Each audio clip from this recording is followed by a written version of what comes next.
folks, we got a new attachment from Everything Attachments in North Carolina. It's right there next, just outside of Hickory. I believe it's Newton, I believe. It's a 6-way blade, and I'll show you more about it here in just a minute. Let me put this chain up. Welcome to our new subscribers, and welcome back to our regular subscribers. Well, we got a 6-way blade, and what I mean by 6-way, it hooks up to the 3-point hitch. And this part here will move this way or that way. So the holes here, and after we get hooked up to the tractor, I can show you probably better. And this right here will move this way, or you can spin the blade all the way around and use it back here. And also, the blade will do this way for ditching. Now, it's got one hole here on each side for 30 degrees, which is very aggressive. It makes that blade like this. And it's got another hole for 15, and it's about half that. So, but it will do it either way. So that's what it means by 6-way blade. Stuffed the paint already. Alrighty. So what we're going to do is we're going to put the backhoe to bed for the winter. We already put the chains on the tractor, as you can see, getting ready for winter time. So what we're going to do is what I always like to do is set these cylinders in, just like the stabilizers are right now. Put that ram all the way in, and it helps protect it inside and keep her from rusting, but also from getting hit and making little dents in it, because if they get dents, they will tear the seal up. Shit right here, Matt. See that seal in there? If this gets damaged, when you suck that cylinder in, it'll tear that seal up and it starts leaking fluid. So that's the reason I always do that. Something that Dad always done, and a few people I've learned how to run the equipment from, older people.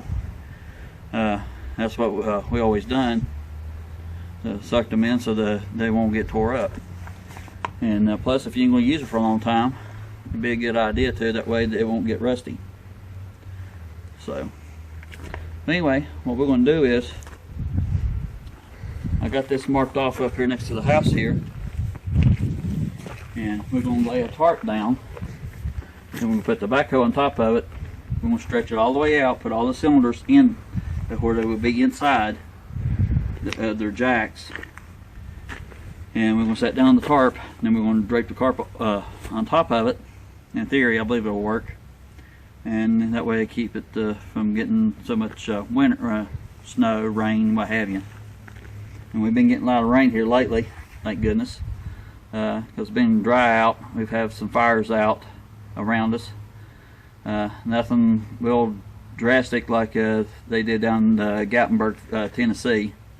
Our prayers go out to them that the families have lost loved ones, their businesses, their houses, and so forth. That's one of the places we like to visit for vacation, in case you haven't noticed. Anyway, we're nice people down in that part of the country, and just lovely country, the Great Smoky Mountains out in the country. But anyway, they're not, or the fires we had around here wasn't that bad like they had. But it was so dry and stuff, the fires were really getting bad around here.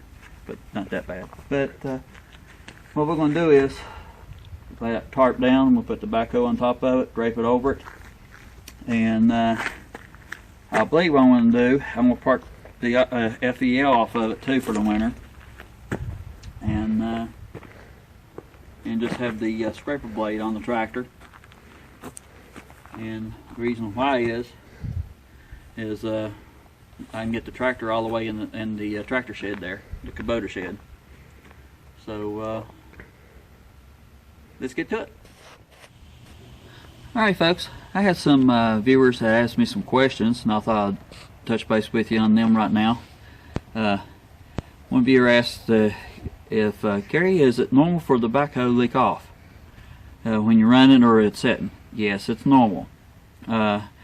On the especially on the video that I did down here just down the road here at my neighbor's, where I was backfilling with gravel and dirt. If you notice, every once in a while I would reach back like this. What I was doing is I was reaching behind me and pulling this up to pull the lifting cylinder up. And on this side here, I would reach back, come like this, and I was pulling this lever back for the crowd and one for the dipper or the bucket to keep everything nice tight. Then your stabilizers or outriggers, keep them pulled up. But yes, that's normal for them to leak off. Another fella or another viewer had asked me if I have any tips for him. Yeah, or like troubleshooting. Make sure these bolts and nuts stay tight. They will work loose. And this one here, I noticed that is on several of them, they ran the bolt this way. Well, if you look right here, when you're moving the bucket, opening and closing the bucket, which the bucket's closed right now, this bolt, if it's this way, it rubs right there. So what I done was I opened the bucket, took the bolt out, and turned it that way. That way these threads right here, where the thread's sticking out, really the bolt's a little bit too long, but that's what they put in it. But it keeps it from rubbing that. What that bolt does, it keeps the pin from falling out. What it does.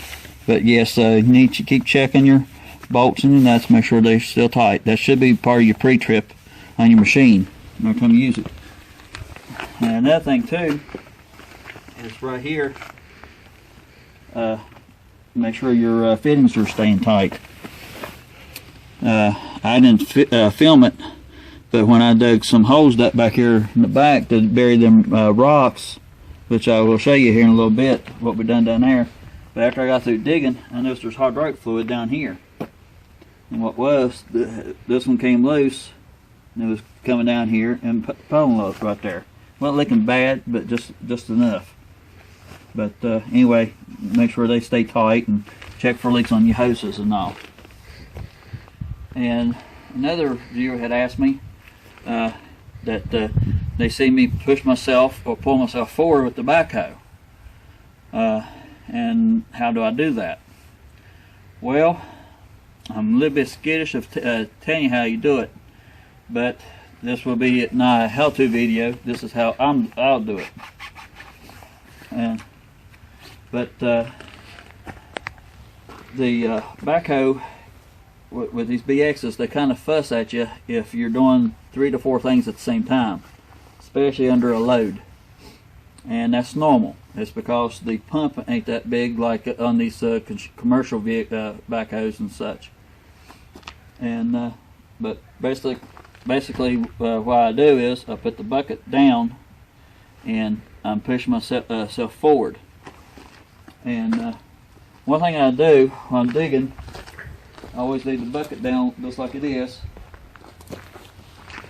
and I'll put down pressure to lift the front axles up off the ground. Why? Because it helps stabilize the machine better. Now, and some people will raise them up and do that, but usually it tears the ground up a little bit. For me, I like doing it that way because it's more stabilized. And plus, I leave the transmission in neutral. And anyway, and I take the front axle off the ground, leave the transmission in neutral, then we'll put my stabilizers down. And what I do is I'll take it over here and I'll show you. Best thing is seat experience. More time you put in your seat, the better off you'll be. but I would suggest do it on level ground first. Don't get on the hillside and try to do it like when I was doing down there at Matt's digging that stump out. I was on the hill, or even down here at my neighbor's when I was digging that drainage pipe. I was just pretty much letting gravity pull me. I was just using the backhoe to slow me down or put me where I need. So if you're digging like a ditch, best thing to do, one thing, call before you dig, make sure the utility's there. Then put your front end dead center where the line is where you're going to be digging at. You can use steering wheel for the front. Now, if your back end is a little bit off one way or the other, ain't no big deal. You can just take the backhoe, pick yourself up a little bit, and move it one way or the other, and set back down to get your tooth lined up with your draw line where you're going to be digging. That's the best way to do it. That's the way I do it. But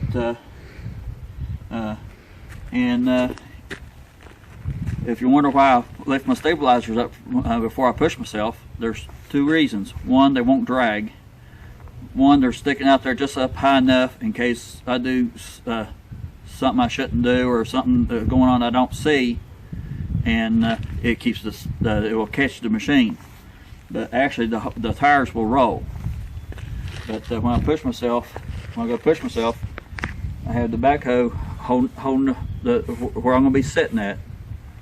Lift my stabilizers up so far off the ground. I will show you here in a minute how I do it. And I will raise the loader bucket about yay far, just a little bit off the ground. Then I will push myself. And if you get too close, it won't have no power either. More this is in right here, about 2 or 3 inches from it, you won't have that much power. That's just how they are. All of them do it, not just the BXs, all the backhoes. Your strength is not right here. Backhoe is pretty much like your arm. Your strength is right here in your dipper. Even your swing, to the right to the left, and your crowd is not the strong suit. It's your dipper. But Matt will do a side shot. Matt, make sure you get me how I'm doing the controls, and I'll try to go slow. That way you can see how I'm doing it. But this is how I do it. And another thing too, you need to make sure the teeth are sharp. Sharp too, but tight. I found these loose the other day too. But just keep your teeth tight and check your wear. And actually, if they start wearing bad one way, you can rotate them around and get a little bit more use out of them. But anyway, let's see. Anything else? I think that's it. Really, when I'm digging, I really don't like this to be on there, because some ways it's in the way of my view. And you always watch when you're digging, like stumps or something like that. Watch your lines. Keep from breaking them fittings off. But one viewer wants me likes to know how I'm doing it. Some of the videos we've done don't actually show me using the levers and how I'm doing it. But the best thing to do is put your transmission in neutral, and that way it makes it easier to push, and it ain't hard on the transmission now. Makes it a lot easier. Like I said, do it on level ground before you really get experience on level ground before you try on the hillside or something like that. We don't want anybody getting hurt and that kind of thing, because if you're not used to the controls, whatever, you can get hurt. In some cases, even killed. And for goodness sakes, wear your seatbelt. These drops are here to protect you, but they ain't gonna protect you if you don't have your seatbelt on. And so, Matt, I'm gonna start it up, move over there, and we go from there. Okay.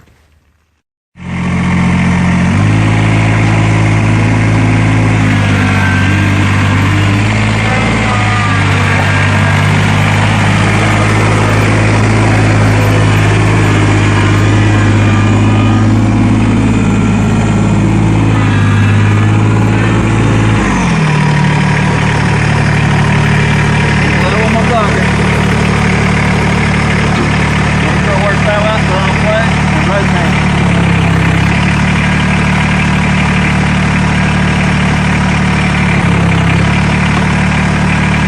It's transmission and neutral. And it should stay there. Leave your parking brake off. If it won't stay there, put your stabilizer down and it will.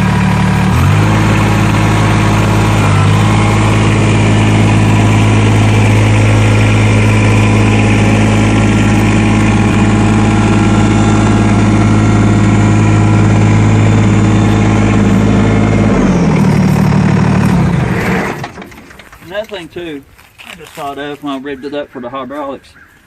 A viewer had asked me, Gary, what RPMs do you run when you run the backhoe? Well, the book says wide open. So I run it, really depending on what I'm doing.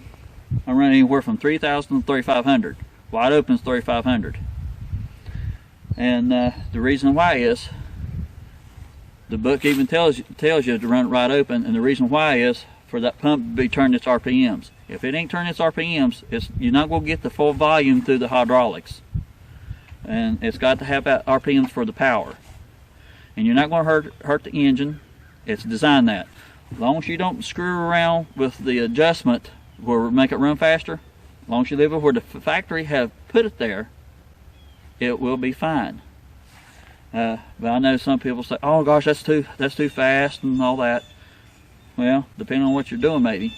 But if you want the true power out of your machine, do what the book tells you to.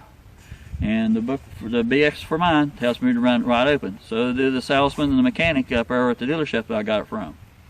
There's a lot of people don't want to run wide open, and it's really starving them for their power. But anyway, the faster the RPM, the stronger the machine's going to be. And also, a lot easier it is to operate. If you're not really running your full RPM, like I said, the hydraulics ain't going to do just right. And the key is barely easing with the controls. Be easy. Don't be jerking it and that kind of thing with the controls. And if you mess up and starts jerking, let go. She'll stabilize. She'll stabilize by herself, and you won't have to do nothing. Then continue. But you just have to be easy with it. Try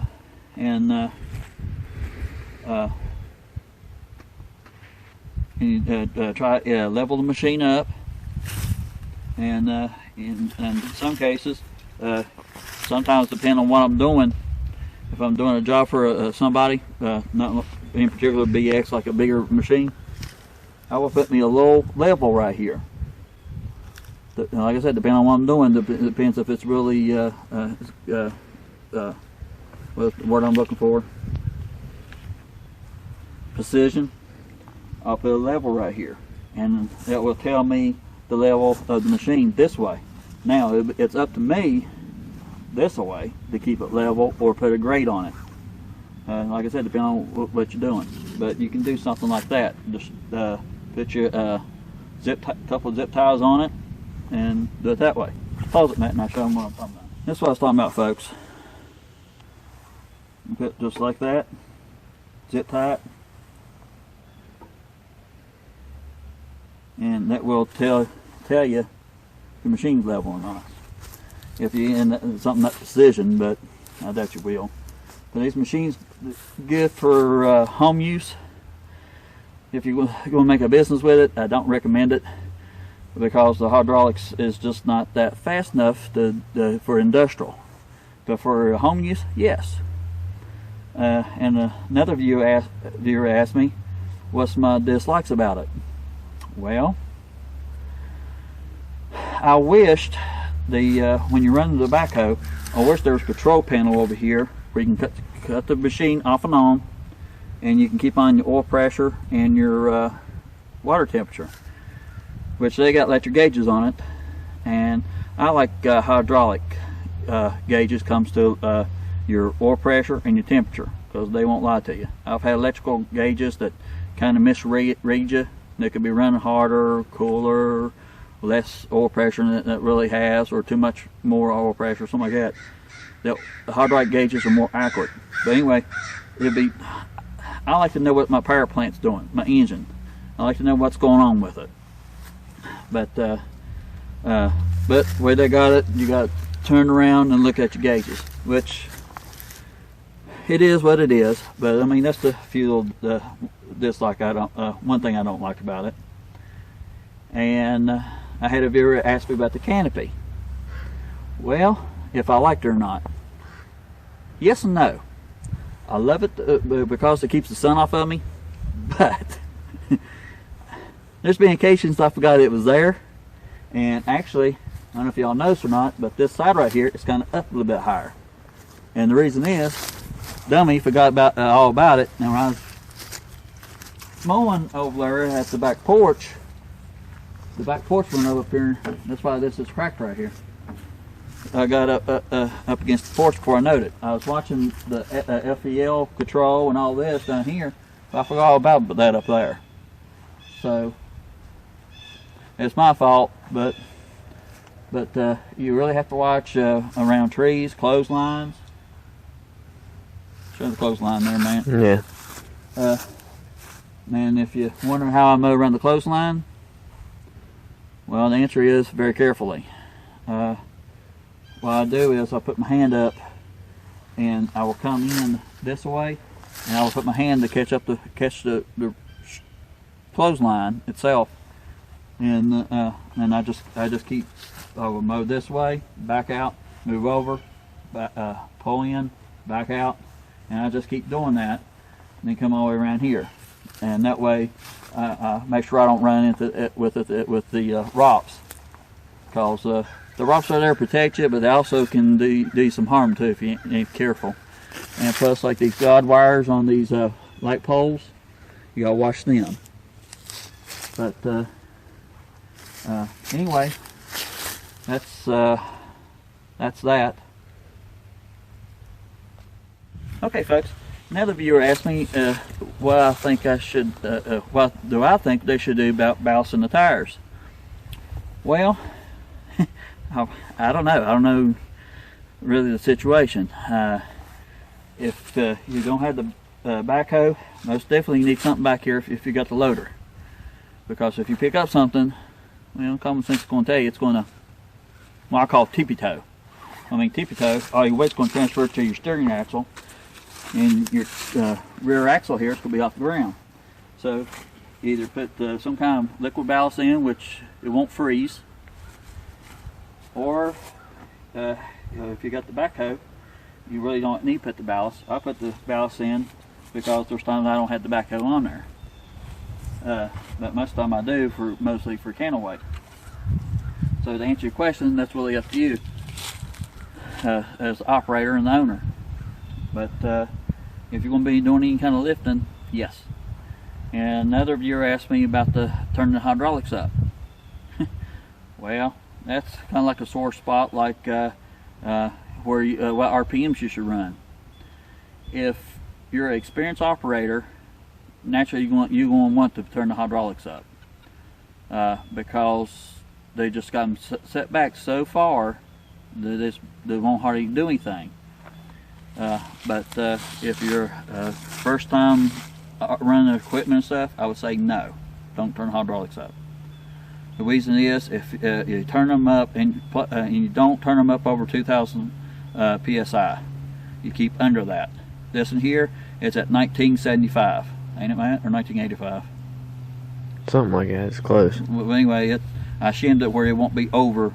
It's under its limit, and it helped it quite a bit. But it's still a small machine. It's only going to do so much. But still yet, even if you don't turn the hydraulics up, if you don't watch how you go into a pile or watch how you lift, you can fold these cylinders up. What I mean is they'll be straight like this. If you don't what you do, you bend them, or you break your yokes, bend your pin, warp your loader. So that's my opinion. But But if you're not really an experienced operator, I say no. But that's my opinion. If you want to, that's fine. If you don't, that's fine too. But like I said, that's a little bit of a sore spot. It's like people want Fords or Chevrolet or Dodge or whatever, or the type of oil or that kind of thing. Everybody's got their opinion. Opinions like buttholes and belly buttons. Everybody's got one. You know, that's my opinion. So there. But anyway, and I washed it, but you can't really tell about it because I did a little bitty job to the next door neighbor here. But it's a little bit dirty, but I ain't gonna wash and all that because I done grease it for the winter. But I thought I'd show you this while the backhoe's on here, how I move myself back and like I'm pushing myself away after I got through digging. After I dig so much, I push myself back. But you also can push yourself too far and you'll be out of reach too. It's just like I said, it depends. More seat time you get, the better off you are. But anyway, what I'm going to be doing is I'm going to be lifting my steering axle off the ground first. That way I put all my weight on my F.E.L. bucket. And yes, you can use your forks, but it's more stable if you have your loader bucket on there, because you have all that flat spot on the ground. It's more stable.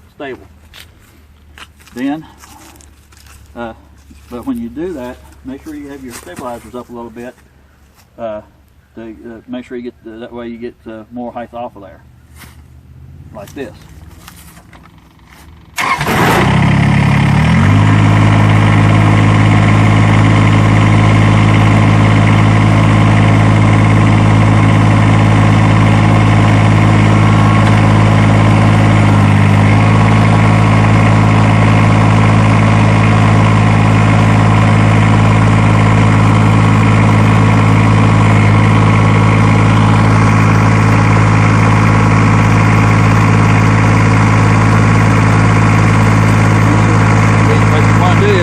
Raise up high enough to get some weight on your stabilizer, some weight off the tire. You don't have to be way in the air. The more higher up you are in the air, less stabilizers are, because your stabilizers do this. As they go down, they come in. You want them out there as much as you can.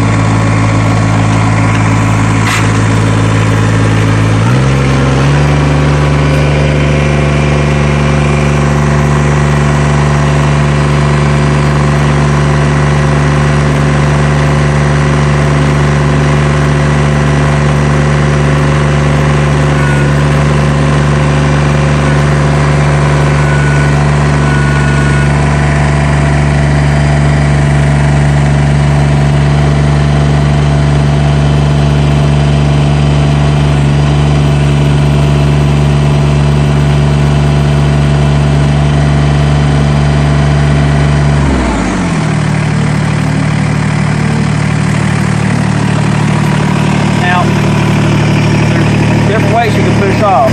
Shut down there next to it. Shut down there, man. Alright. You can do a flat bucket like this, which that works good on it, like asphalt. But you got to keep more down pressure on your bucket so it won't slip. Or with an open bucket like this with your teeth down. So if you do that on asphalt, it's going to tear your asphalt up. So you can do that with dirt. You get a better grip on it, especially if it's on the hillside. Like I said, you gotta be careful what you do. You're doing three things at the same time. You're throwing your bucket out. You get started. You gotta keep your swing dead center. It also depends on your land grade too. Level ground dead center. You don't run it all the way in like that. So at the width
going down, and I'm using the crowd to push me at the same time. Oh. Sorry folks, neighbor came over to use our refrigeration dolly. Okay, but Matt's going to show what I'm doing with levers. What I'm basically doing is pushing this one down. It pushes the arm down, but also pushing this lever go for the crowd, and what it does is sucks the crowd cylinder in, swinging that part out, and that's what's pushing me.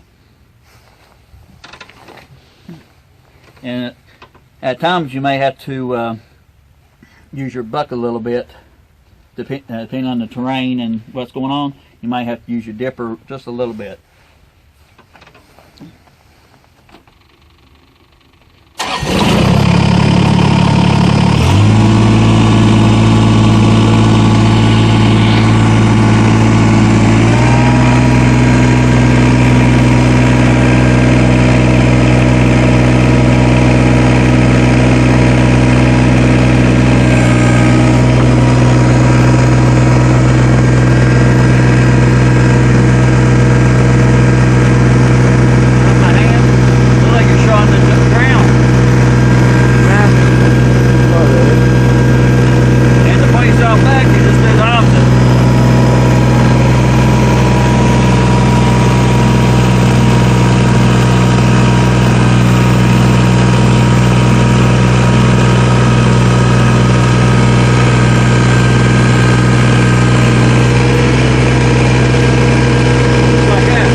So you can hear me. That's the reason the hot truck's a bit slow about responding to me. Now, if I talk about digging a ditch, like if I was digging a ditch from F.E.L to down here, and my front's still in line, if it ain't in line, you turn your steering wheel to keep it in line as you go. If your back end ain't in line with the ditch, with the line that it's going to be using,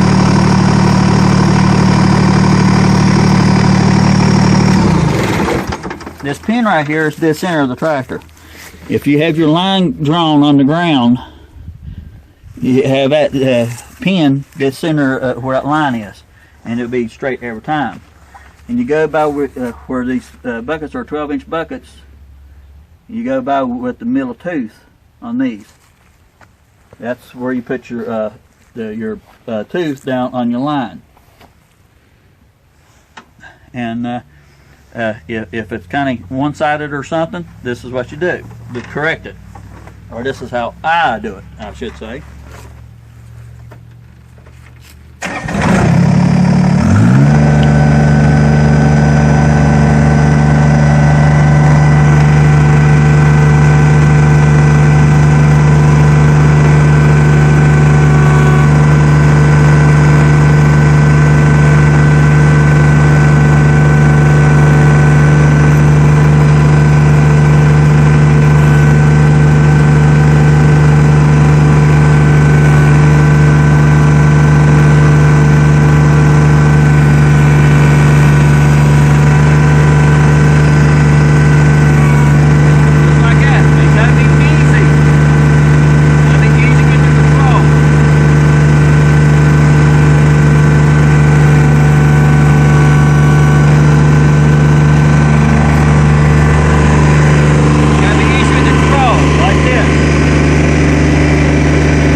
digging a ditch, if I was digging the ditch, depending how which side I was doing what, where I would swing the dirt. But if I was digging a ditch here, kind of imagine, I ain't gonna dig one just to show this, but since this is type C, most soil is type C. What I mean type C is, it's kind of shifty, and the deeper the hole it is, the more you should go back, or it really depends what kind of trench you dig in, that kind of thing. But most for a home, like I was just digging a line for a water pipe or a power cable or something like that, about 3 foot deep, something like that, I would swing the dirt, leaving me a 24-inch space between my ditch and my soil pile. The reason is why it put that your soil pile, put pressure, and will make it make this over here. You walk. Well, I call it walkway. Well, I call it. It will make a shift and fall down in the ditch line. Now, if you have anybody leaning over or something like that, it'll cover them up. It keeps everybody safe that way. And plus, it gives, like I said, it gives you a walkway for you to work. You know, glue them, pipe together, or what have you. But that's my opinion, and that's how I do things. But I didn't go to any kind of school training, anything like that. I've just been around with people that older gentlemen that has done it for a living, and I just learned from them.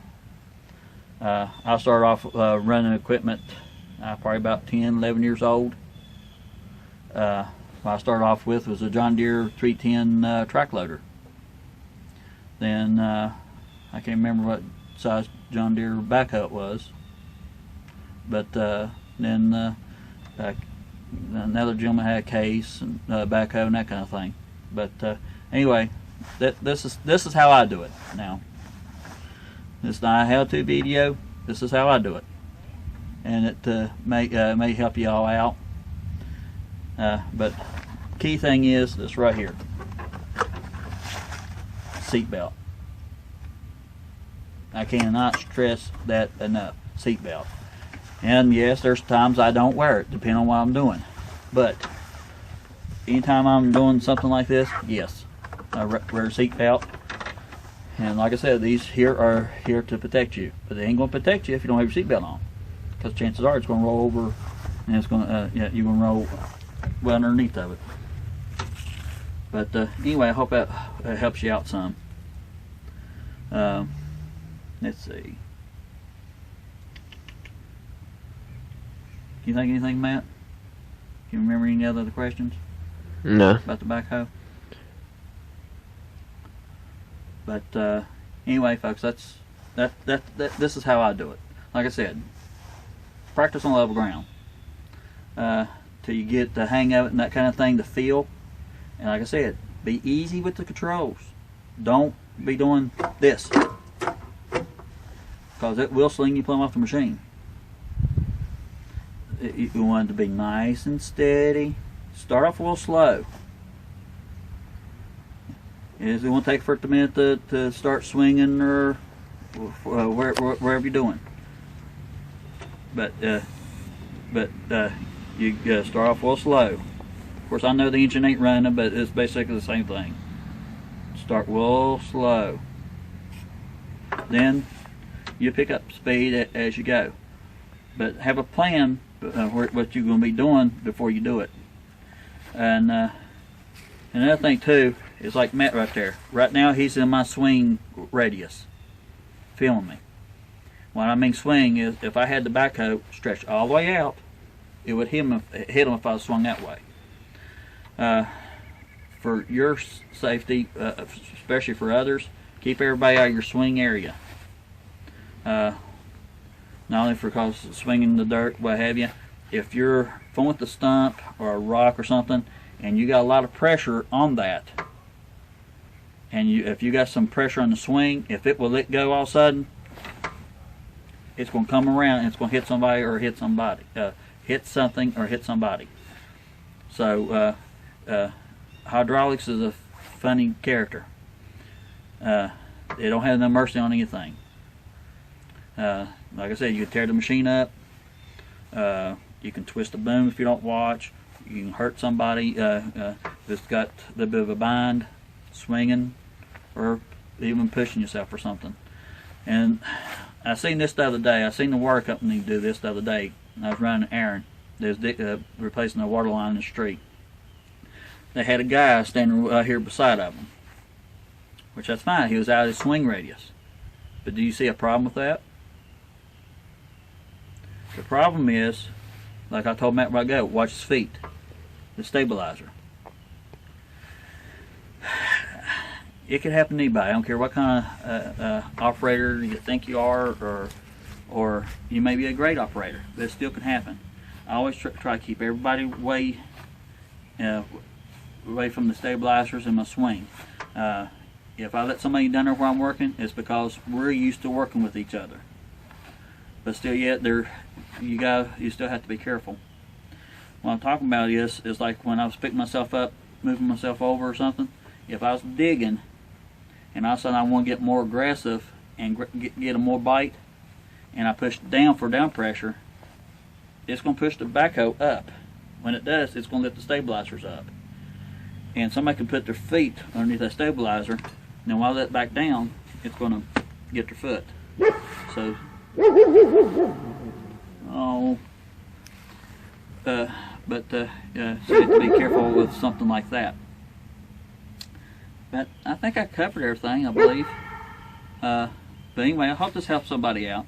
Like I said, this is my opinion. Opinions vary. But anyway, that may help somebody out, because I've been getting a lot of questions about the backhoe, how you move yourself, that kind of thing, and why you do this, why you do that. I think I covered everything. But anyway, that's everything with the backhoe. Okay. Alright folks, we didn't record that part because I needed Matt's help. Debbie's still at work. Josh had to go to work. Or no, actually had to go to college, didn't he? Yep. Take a test. Finals. But, this was what I was talking about. I sucked all the cylinders in so keep it from rusting up. And I know it's greasy, but it is what it is. It's going to be bed time for it for this winter. But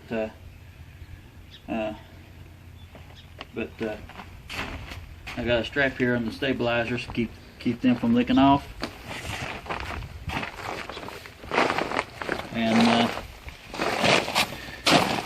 And so all the cylinders are inside each other. I did this so I can was able to move it by hand a little bit. Get pressure on it. Of course, I think you can leave these plugged up like they were. That's what we do at work. We plug them into each other.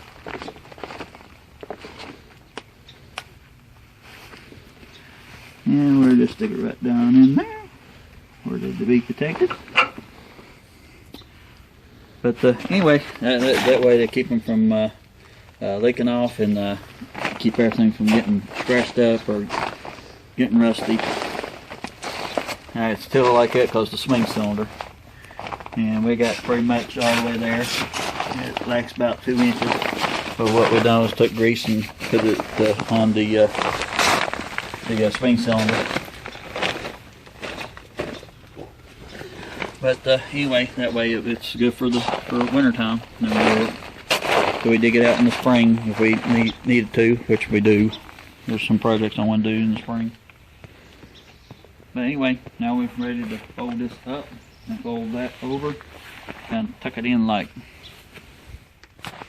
Alright folks, what we done was we took this side, put it like this side here, like that, overlapped them. Same thing with this right here. We put a piece of plywood down for the loader bucket to be flat, make it a little bit easier to hook up because the ground a little bit uneven. And we did the same thing with that. We curved that like that. well, almost like wrapped it like a present, in other words. But anyway, got a bunch of cords on it and stuff, so it ain't gonna go nowhere. And most of the weather, most of the time, comes from that direction. So, but it should keep it the weather off of it. Now, only thing we have left to do is put the 3-point hitch on there. We got pre-assembled. I hope we read the instructions right. Yeah. If we didn't, it's your fault. Sure. Then, but hopefully it'll go right on there, and we can put the scraper blade on it. Now I'm going to try the blade. Try it with just the blade. I may have to put the loader bucket, the F.E.L. back on it. I don't know. I don't know how the tractor's going to do with the scraper blade. Because that's a 72-inch blade. That's the biggest as they recommend for the tractor. It's recommended from 25 horsepower up to 50 horsepower. So, but anyway, I'm going to put the 3-point hitch on, and then we will put the blade on, and we'll go from there. Alright folks, we got it pre-assembled. We think we got pre-assembled according to the instructions. It shows these, I'll call them key rings, for a quick connect. But instead we're going to use this type here. We ain't going to use that part, use them. I'm not. We're going to use them because it's a lot quicker and a lot easier to deal with. Alright, Matt. Get that. And naturally it's in the gravel. That goes on the top.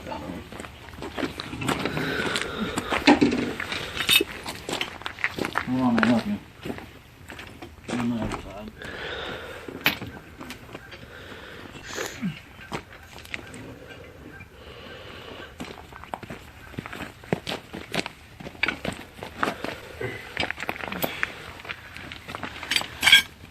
May need to get that, yeah.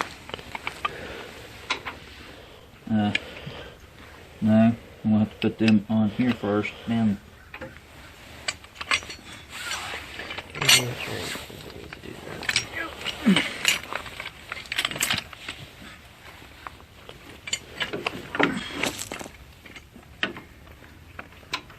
That piece goes up, right? Yep, that piece goes up. Supposedly. Yeah, it's in. Get the pressure off of it. Get lined up. Get your fingers out of the way. If you get it lined up, I can move it. Alright. Persuade it.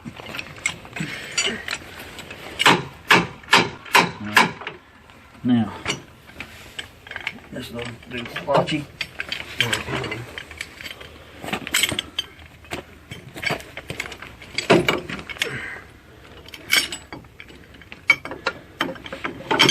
There we go.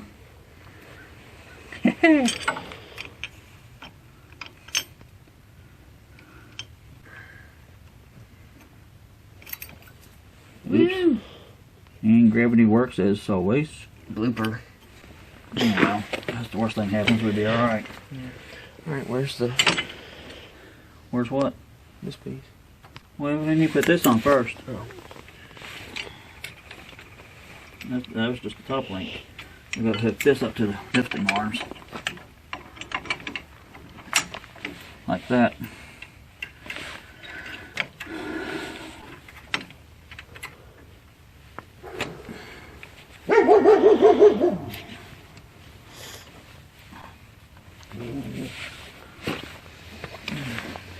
That way, when it raises up. Now, we're going to leave these loose so we can get it on the attachment, the blade.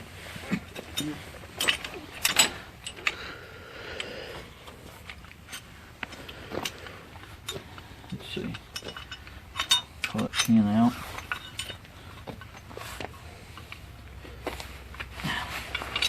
I hate going to try to do anything with gloves on.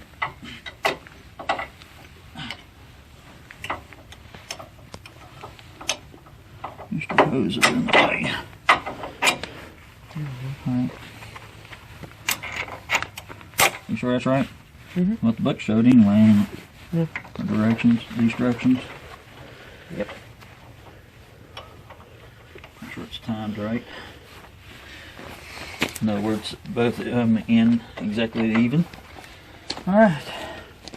And we already got our wrenches down there and everything's ready, ain't it? Yeah. Alright.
do is I'm going to line this up so make it easier for us to tighten up, take the slack out.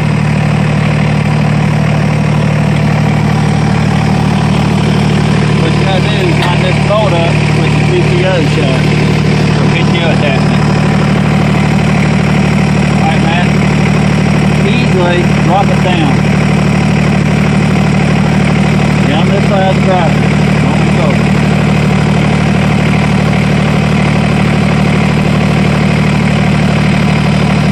Easy. I have to fix the trap control. There you go. There you go. See coming. See coming. Perfect.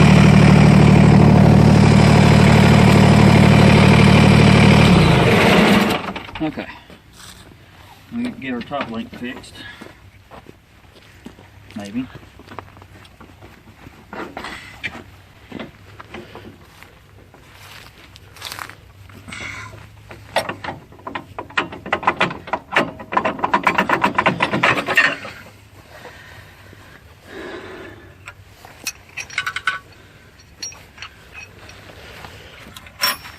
And on this to take some of the slack out of it, so it won't be moving around.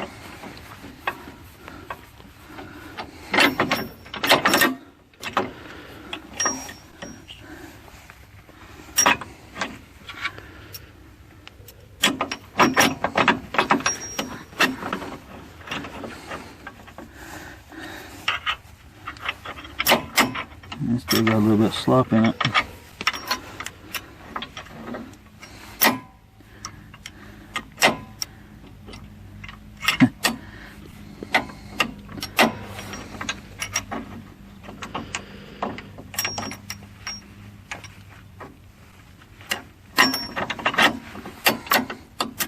As best we can get it.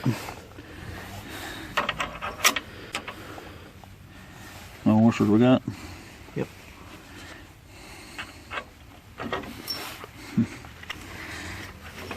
This is what I have to do for now. Now what I'm going to do is I'm going to run all this all the way in. That way, usually when you run them all the way in, that way the blade cutting edge won't be so aggressive. A little bit easier on the gravel. And I think what I'm going to do is I'm going to mod it a little bit. I'm going to put what I call feet on the bottom of it, and where I keep it up about an inch or two, so it won't get the gravel so bad. I don't have to pretty much worry about it. Maybe I may just use it like it is, but when I first use it the first snow, I'll tell more about it. Alright, there. Now what we got to do is we got to tighten the sway adjustments up. Woo! It moved on me. Man, get on the valve. I'm going to tell you to let down. I got to line it back up again. Alright, they're down. They're down. That'll work. You want to talk about? Line this bolt up with the PTO. That way it won't be in the bind. Alright.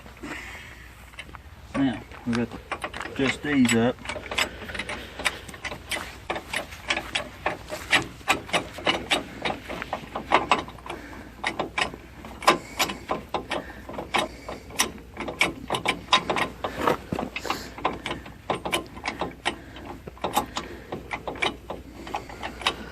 You don't want to be a whole lot of movement back here. You can have some, but you don't want a whole lot.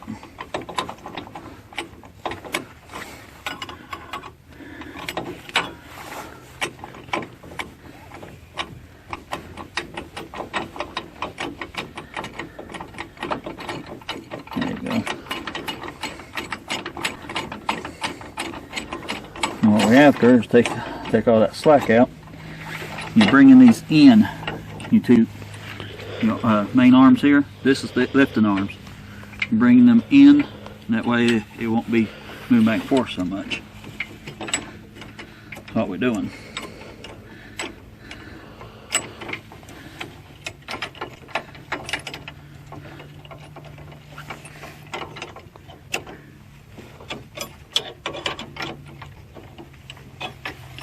Alright, it's starting to move, so I'll leave it alone.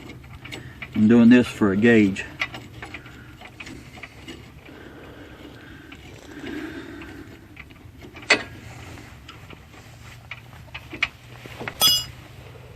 Alright, this needs to be tightened up a little bit more.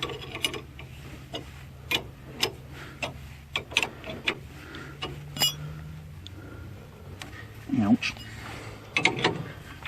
That was cold.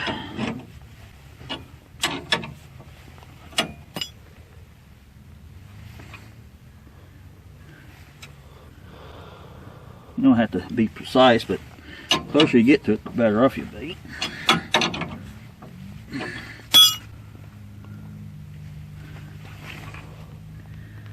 Alright, so what we do, we lock them, run it down, up and down a couple of times, check it again, because it could change. Where's the other wrench on? It's right there. My hand was on it.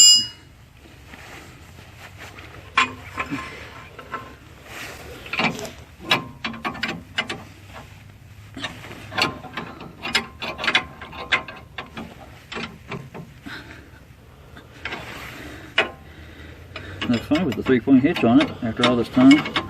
The backhoe on it.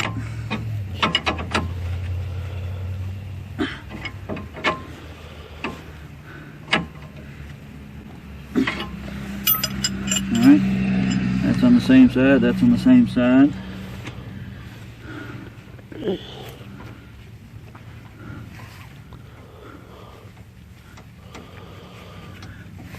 Alrighty. And we got to fix the draft control too. Draft control, what it does, after you let it up and let it down, it controls how fast or soft you want it to let down.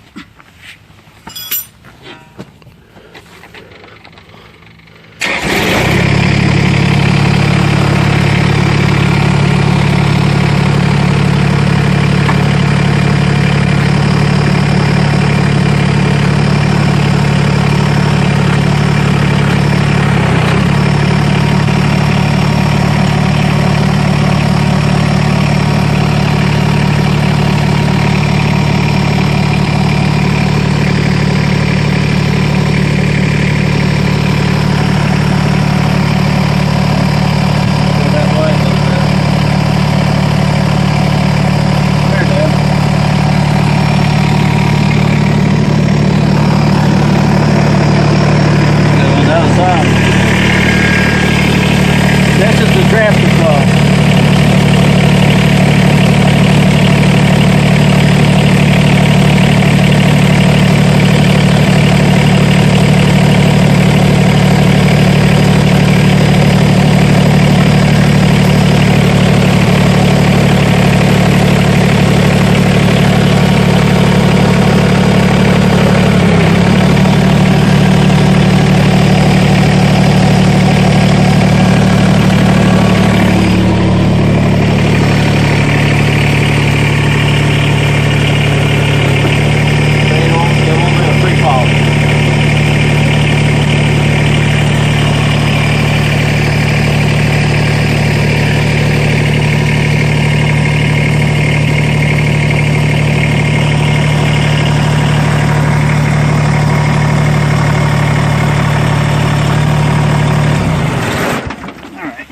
Come toward the right a little bit more. So.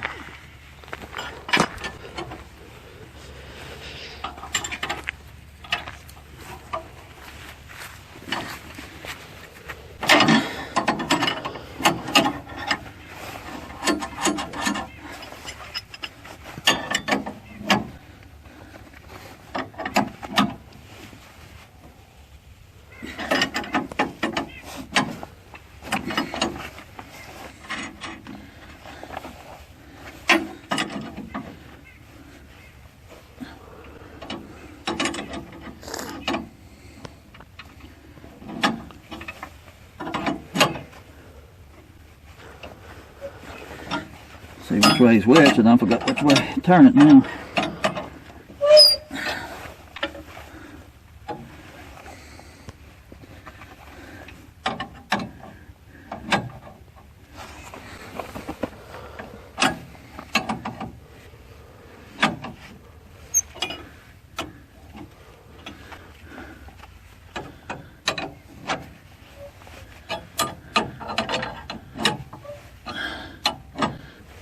Alright, gotta loosen this one up for it to pull this one this way.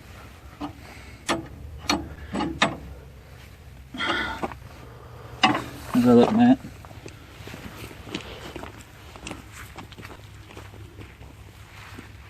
Yeah, that's better.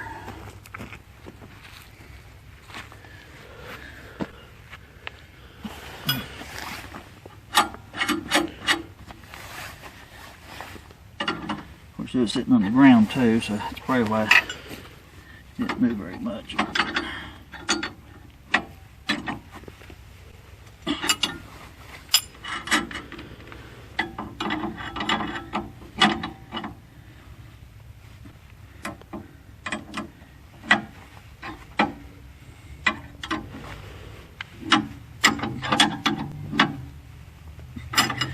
These 2 inches here are 3/4.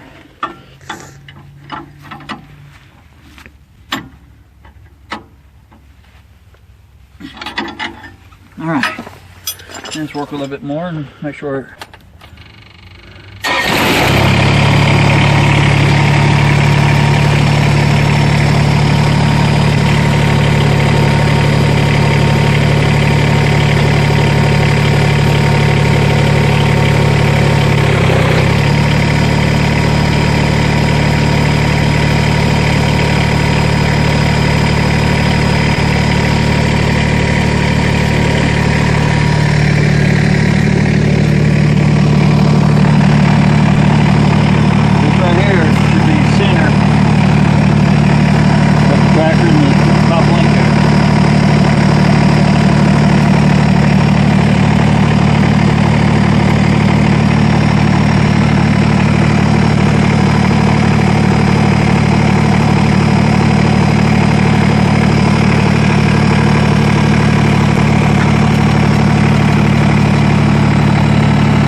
Now folks, we got this down there at Everything Attachment in North Carolina.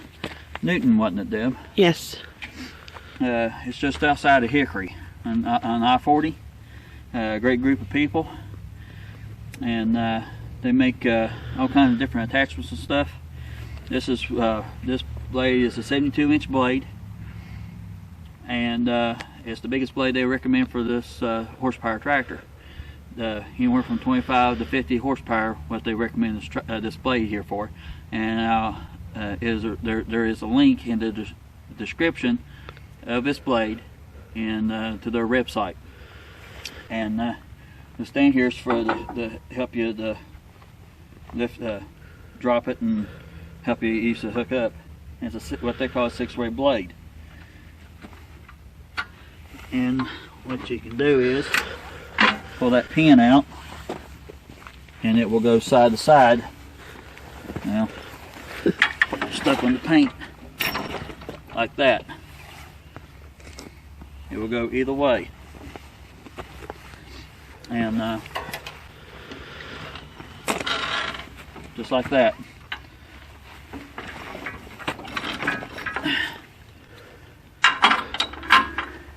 And actually, their video will show you that, but I'll show you too. And this pin here, of course, if you use fun with these, it will spin all the way around, just like that.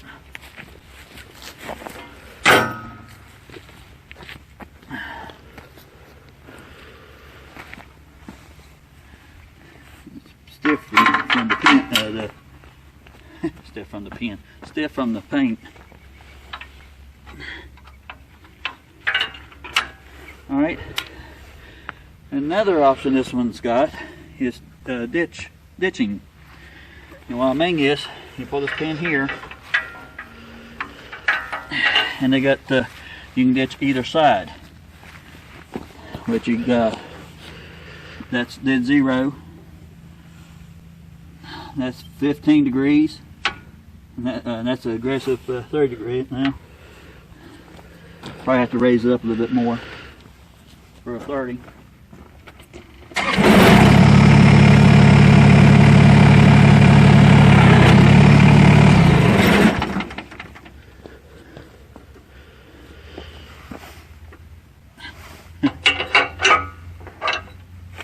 That's 30 degrees. That's a little bit aggressive. As you can tell, you can dig a ditch with it along the driveway or something like that. But most likely you'd be using the 15 degrees. That's 15. And of course, that's dead level. 15, 30. That's why they call it a 6-way blade though. Yeah. Nothing nowhere will go right when you're on camera. There it goes.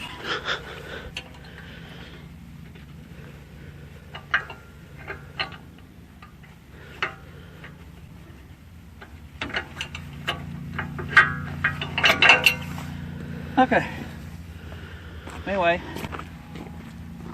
and being sure about the draft control, hit it all the way down to 0, and let down. You put your lever down where it will go down, and if you got it all the way to 0, it won't draft. It should stay up like this, and you can slowly turn your draft control, and it will go down the speed that you want it to set.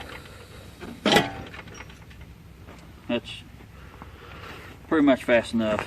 I may adjust it up a little bit more where it won't be so just as fast.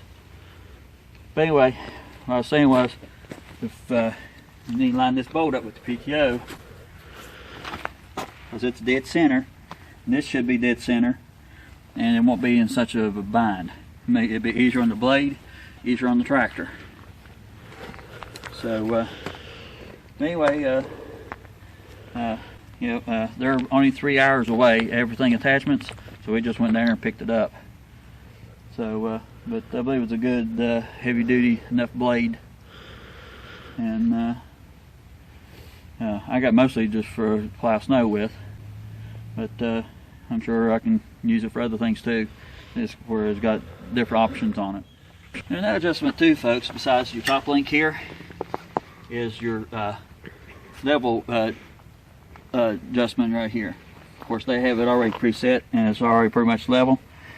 It ain't showing level because the driveway ain't level right here, but use this to raise this arm up or down. That one over there stationary, but that's what this right here is for. Alright folks, some are new subscribers might not know, but we had some rocks in here where they had dug out for the footers or the septic tank back before we got the property. Anyway, there's about 10 rocks, 9 or 10 rocks. What I done was I dug them up with the backhoe, dragged them out here where I could get a hold of them.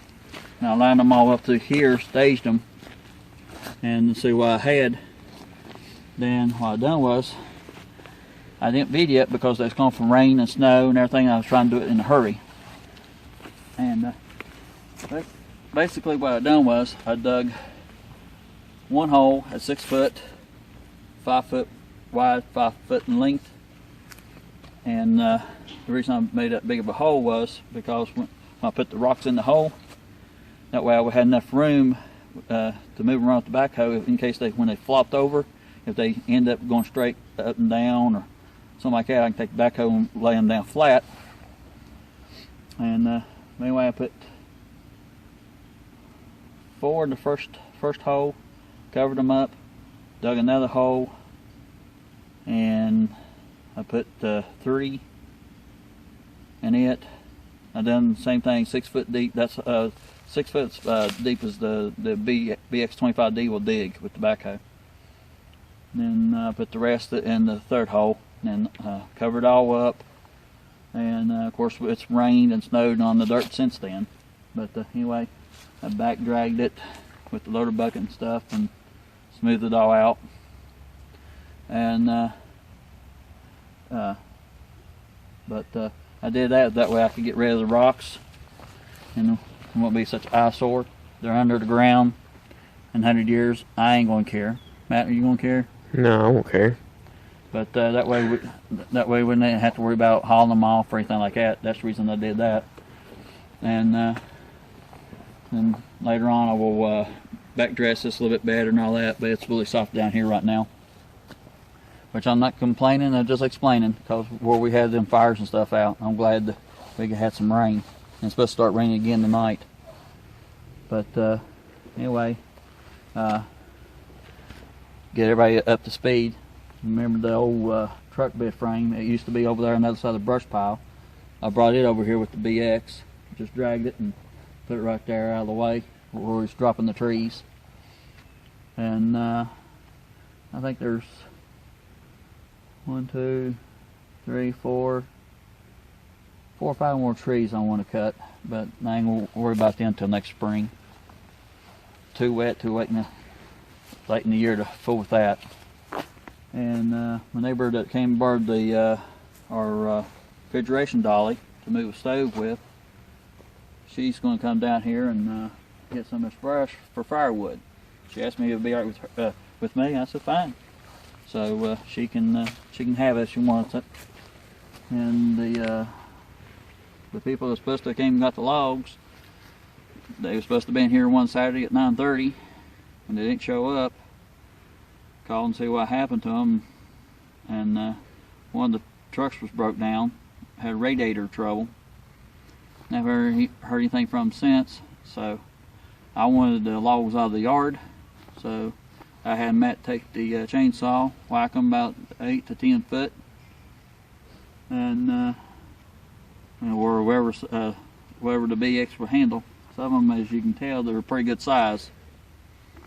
So I just either cut them whatever length of the BX will handle, or 8 to 10 foot. If they come get them, fine. If they don't, fine too. But I wanted the mess out of the yard. And of course, I carried the brush with the pallet forks like I did before, like I did video before. And I'm gonna have to go down through here, some of these places here, and get some of these right here where the limbs had, when the tree fell, pushed down in the ground.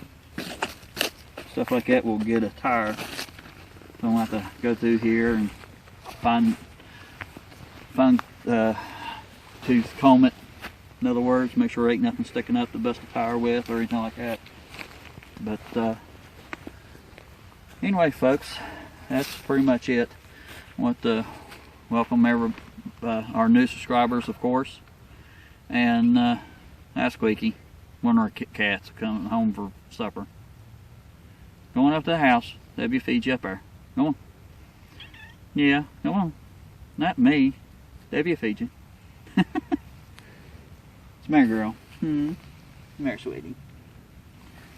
But anyway, welcome to all our new subscribers. Appreciate Paul and Kathy sent a lot of y'all over and saying hi and stuff, and appreciate that. And welcome back to our subscribers. And we really appreciate everybody. It's getting cold out here. So we appreciate all of you. Everybody take care. God bless. Stay safe. And as always, keep tractoring. And we catch you next time.